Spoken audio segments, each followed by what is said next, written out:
It's looking bad today. That's how it's looking. Cole gonna break some. And if he don't break some, he gonna beat the out of him. Overly. Oh. Nice. Oh. Oh. Good in reverse. We don't care who it is. We have no friend. Shakur, if his cousin get in the ring, he gonna get this smoke. If his brother get in the ring, he gonna get this smoke. We have no friend. Strictly business. People often say that strong competitors make each other better. And judging by the videos and pictures coming out of training camp, it looks like Shakur Stevenson has stepped into a top-level learning experience.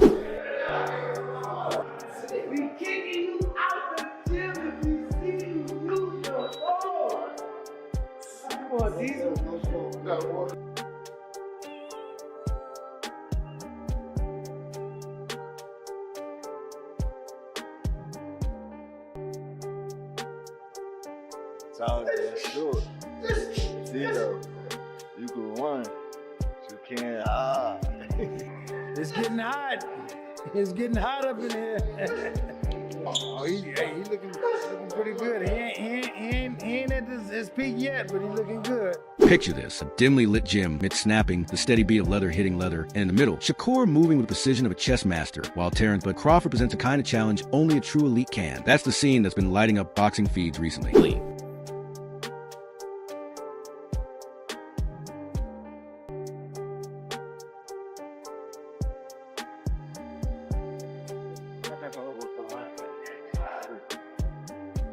Let's fight.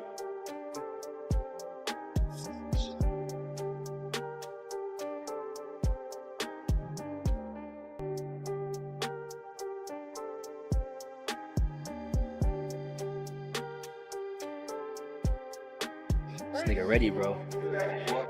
Filing all cylinders. Reaction time there, speed there. Just focus. That's what got him ready. Is focus. Yeah.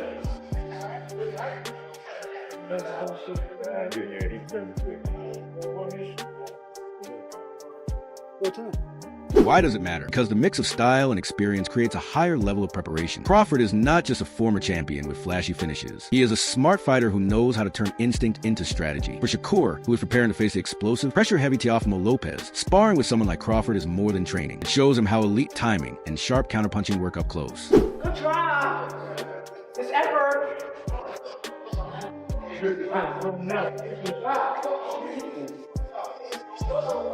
That's cool. You wanna work with this nigga? No, I don't want to make you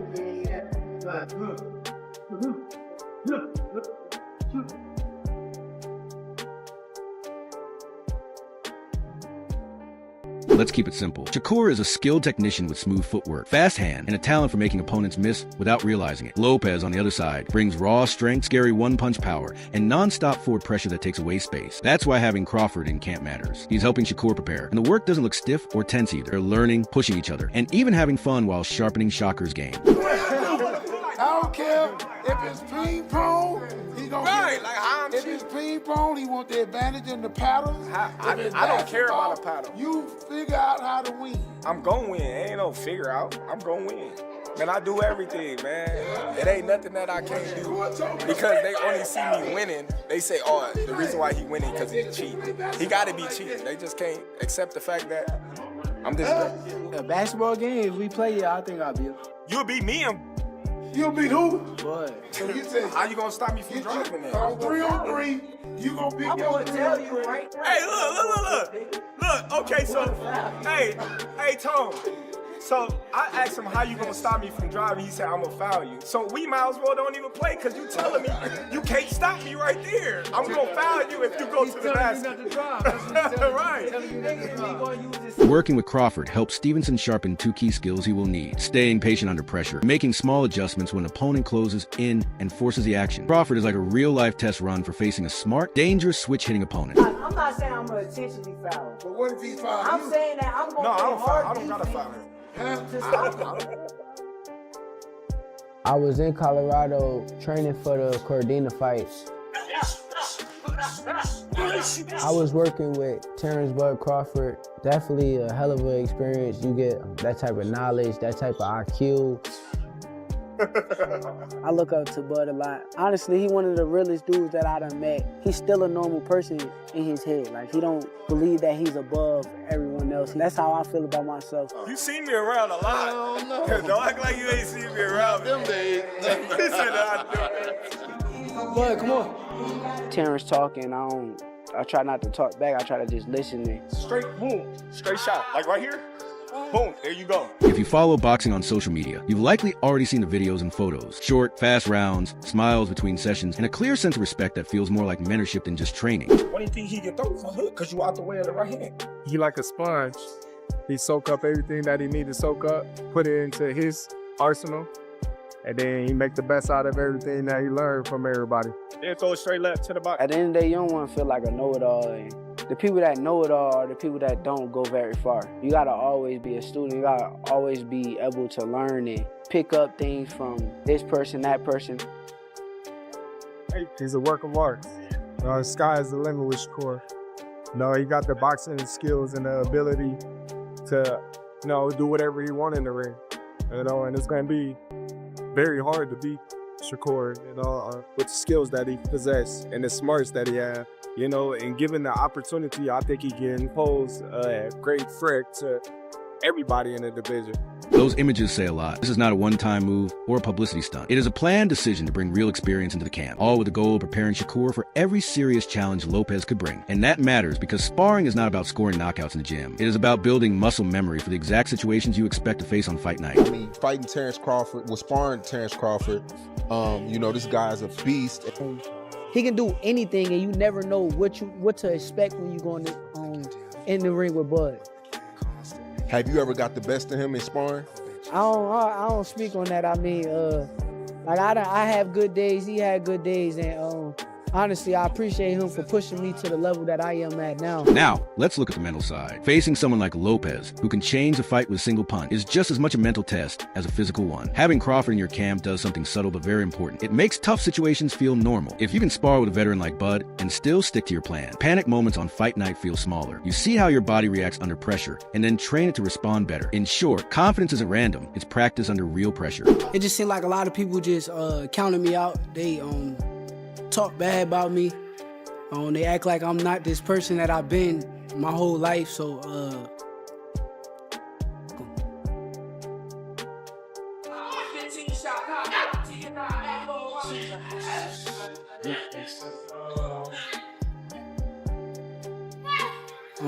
mentally, it bothered me, but then you start to realize, like, the only thing that really matters is the people that care about you, like your family, your mother, my daughter, my shorty. It's a lot of people that have said something, and I remember their faces. I remember like what they said. There's also the hidden benefit of sparring with someone who has seen it all, learning how to adjust. Crawford has been in fights where plans fell apart. He's changed strategy mid-fight, switched stances, and handled younger, hungrier opponents with ease. For Stevenson, that experience is priceless. It's the kind of coaching that shows him exactly how to throw a punch, how to follow up with a body counter, and how small decisions in the ring add up. Drilled him enough, and those choices become automatic instincts.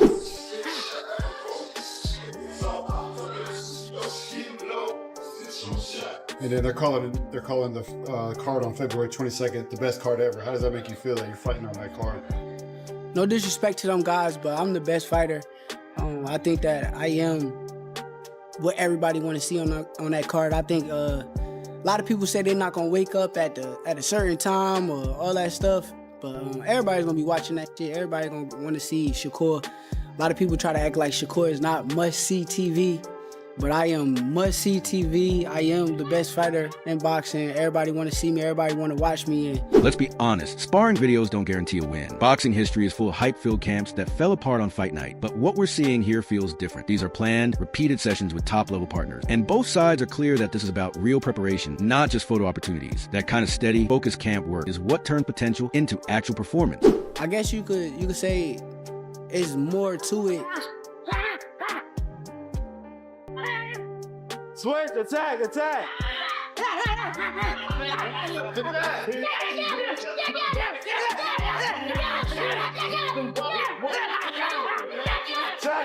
last 30 Don't let it get on the ground. Close the show. Let's work. 3, 2, 1, time. And I think this is gonna be the best version of me. I think that I'm gonna whoop this year, starting with Kid Austin. Now here's a spicy angle. What does Teofimo Lopez make of all this? The smart money says he's paying close attention and probably talking about it too. Lopez has never been shy about trying to get into an opponent's head or about calling out who's helping him get ready in public.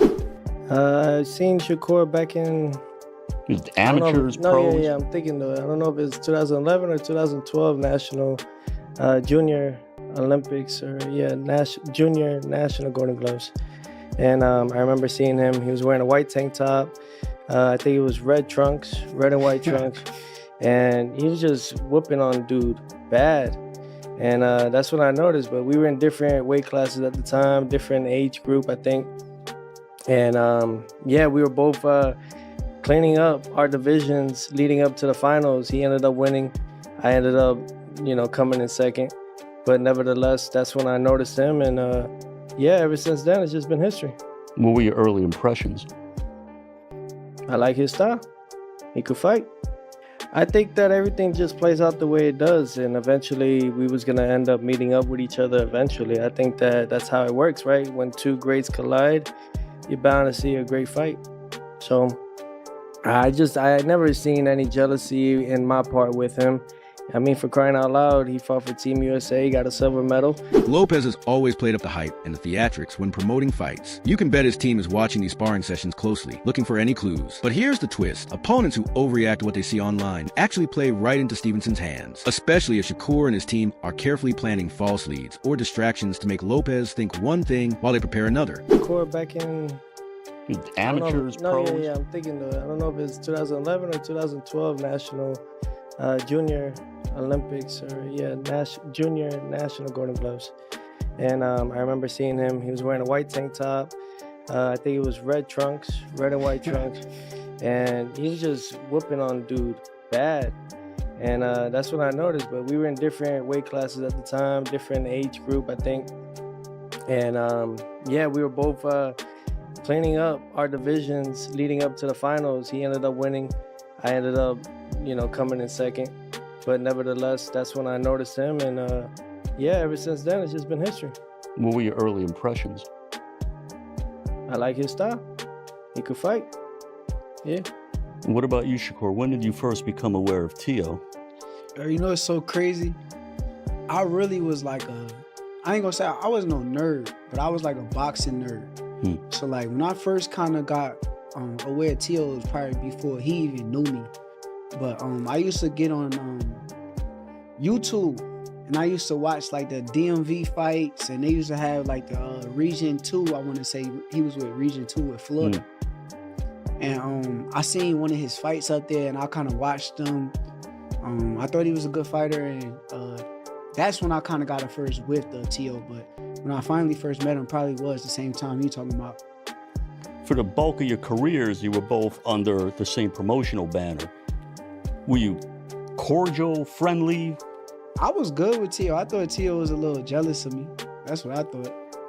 Did you get a sense of that, Teo? Were you any jealousy in there? Because both of you guys were being pushed, but it seemed like to me, just from the outside looking in, that he was pushed ahead of you. For fans who love the technical side, pay attention to the tempo in those sparring clips. Shakur starts with long-range work, jabs, feints, and side-to-side movement, then suddenly closes a gap, cuts angles, and makes his opponent earn every shot. Crawford's presence pushes Shakur to control his distance and handle counters up close, which is key against Lopez, who can overwhelm fighters with heavy combinations in tight spaces. Translating that to fight night, expect Stevenson to mix smart movement with precise counters and avoid getting stuck in toe-to-toe brawls unless he chooses to fight on his terms. Right now. Yeah. Because if you watch the last fight week with Times Square, Teo was the guy who kind of sold the event. He put on a showmanship display come fight night. He looked real good in the ring, did some Roy Jones-like things. So that kind of excited me. Like that kind of brought like something out of me to where it's like, I want to go against that guy. That guy is that good, and let's see if he could be that good in front of my style. Can he do them same things in front of me? I don't believe it, but I want to see. Well, there have been questions, here and there about Teo's mental state. as far as the critics. And you are a type of guy, when you're in the ring, you take guys sometimes to a dark place after a couple of rounds, you sort of break them. Do you think you're going to break him after a couple of rounds? Yeah, I know I'm going to break him. I know it's going to be a certain point in that fight to where he's going to be mentally frustrated. And when he gets mentally frustrated, that is where I'm going to attack. Let's look at the bigger picture. Sparring with a former multi-division champion, like Crawford, sends a clear message about ambition. Shakur isn't just getting ready for one fight. He's building the skills and resume that can make him a remembered all-time great. Working with experienced veterans is how fighters go beyond just winning or losing. It's how they gain the kind of knowledge and insight that keeps them relevant long after any single big fight. For a boxer focused on longevity and legacy, that bigger picture is what really matters.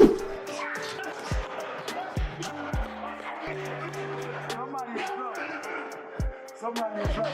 Punch it like that.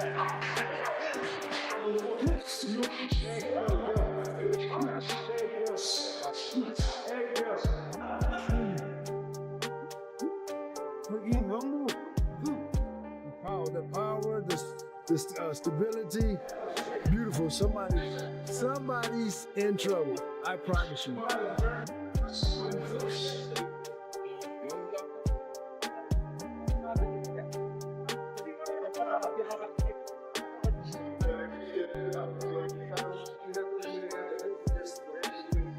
Get your ass up! Boy, the shark, man. It looked like he ain't really miss a beat. I can tell like off his surgery, his hand surgery, he got right back to work in the gym. He clicking right now. So what could happen on fight night if all this preparation pays off? If the sparring sharpens Stevenson's patience, hone his counters, and train his reactions under pressure, Lopez could be up against a fighter who can dodge attacks and turn aggressive bursts into opportunities for perfectly timed counters.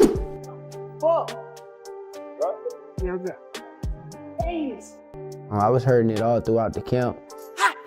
How it feeling? Good? I felt it just now. But I was trying to ignore the pain and keep it going, but it just got worse to the point where I couldn't really take it no more. I kind of felt it after my last fight. I'm like, man, just ignore it because you're going to have to keep ignoring it every time you fight. You don't realize it until it gets to the point where you just can't take it no more. That video, even that video that got out of me hitting somebody with a body shot, and I fell. I've been hitting it constantly over and over and over. I felt the pain badly that last time to where it's like I couldn't take it no more.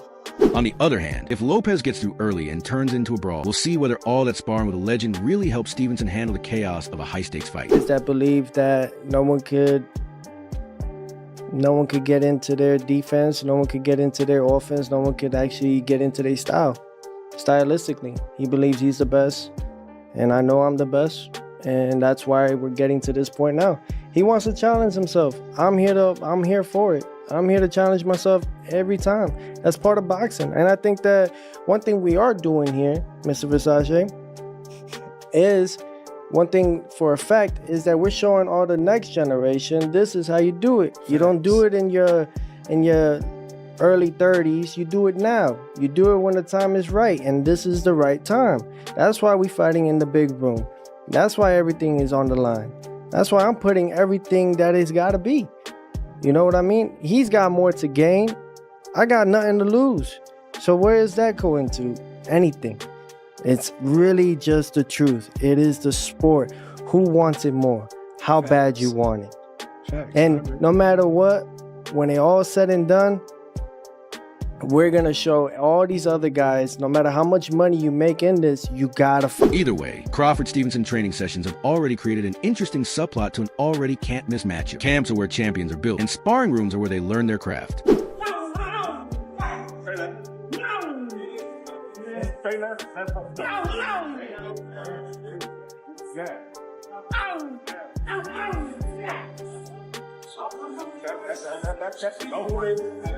You don't want him to tie you up. Straight left hook.